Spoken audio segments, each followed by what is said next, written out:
Summer வந்தாச்சு, வெயில்ல முன்னாடி சமைச்சிடணும்னு சொல்லுவாங்க.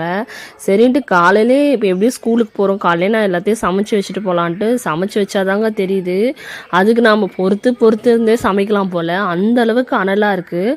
காலையில் ஒரு 6 o'clock எழுந்து வந்து ஜன்னல் ஓப்பன் பண்ணாதாங்க நல்லாகுது. நம்ம வந்து டம்ப் பண்ணி வச்சுருந்தோம்னா இன்னும் ரொம்ப சூட்டை கிளப்பி அப்படியே ஒரு மாதிரி ஆகிடுது. அந்த ஜன்னல்லாம் திறந்துட்டு கொஞ்சம் நேரம் வெளியே இருந்துட்டு அப்புறம் உள்ளே வந்து என்ன சமைக்கணுமோ அதுக்கு தேவையானதெல்லாம் எடுத்து விண்டோஸ்லாம் ஓப்பன் பண்ணிவிட்டு, எல்லா விண்டோஸையும் ஓப்பன் பண்ணிவிடுவேங்க நான். ஓப்பன் பண்ணிவிட்டு அந்த சமைச்சாதான் அந்த அனலே சுத்தமாக தெரிய மாட்டேங்குது. இதுக்கு நம்ம மத்தியானம் பொறுத்தே செய்யலாம், என்ன பண்ணுறது, ஸ்கூலுக்கு போகிறதுனால எல்லாமே காலைல சீக்கிரம் செஞ்சுட்டு போயிடலான்ட்டு செஞ்சிட்ருக்கேங்க. நம்மளே இப்படி இருக்கோம், நீ கொஞ்சம் யோசிச்சு பாருங்கள். வெளியே வந்து ஒரு ஆர்டருக்கும் இல்லை ஒரு வேலையும் இந்த ஸ்விக்கி, சொமேட்டோ, எக்ஸட்ரா, ரேப்பிடோ இந்தமாரி போகிறாங்க இல்லைங்களா, அவங்களாம் எப்படி இருப்பாங்க இந்த வெயிலுக்கு.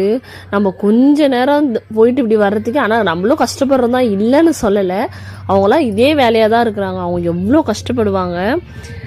கொஞ்சம் யோசிச்சு பார்த்தாவே நம்மளுக்கே ஒரு மாதிரி இருக்குது, என்னடா அது அப்படின்ற மாரி. அதுவும் இந்த சென்னை வெயில் இருக்க அதிகமாகுது. முன்னெல்லாம் சம்மரில் வந்து மழைலாம் பெய்யுங்க, இப்போ மழையும் காணும் ஒன்றும் காணும். சரி நல்லா, ஆனால் ஃப்ரூட்ஸ் சாப்பிட்ணும், நல்லா இது பண்ணோம். சரி ஃபஸ்ட் டைம் அன்னதான் பப்பாயா பார்த்தேன். பப்பாயா வந்து இதுவே வந்து 50 rupees சொன்னாங்க. சரி பரவாயில்ல, 2 நாளை வச்சு சாப்பிட்டுக்கலான்ட்டு வாங்கிட்டு வந்துட்டேங்க. தனு வந்து சாப்பிட மாட்டான்னு நினச்சேன், நான் கட் பண்ணி வச்சோன்னே சார் வந்து சாப்பிட்டுட்டாரு. ஆனால் அதுக்கெலாம் கொஞ்சம் மேஜிக்லாம் பண்ணுவாங்க, அந்த ஸ்கின்லாம் எடுத்துகிட்டு க்யூபாக அந்த கடையெல்லாம் கொடுக்குற மாரி பண்ணாதான் சாப்பிட்றாங்க பசங்க. நீங்கள் என்ன பண்ணுறீங்க சம்மருக்குன்னு மறக்காமல் கமெண்ட் பாக்ஸில் கமெண்ட் பண்ணுங்கள். டாட்டா.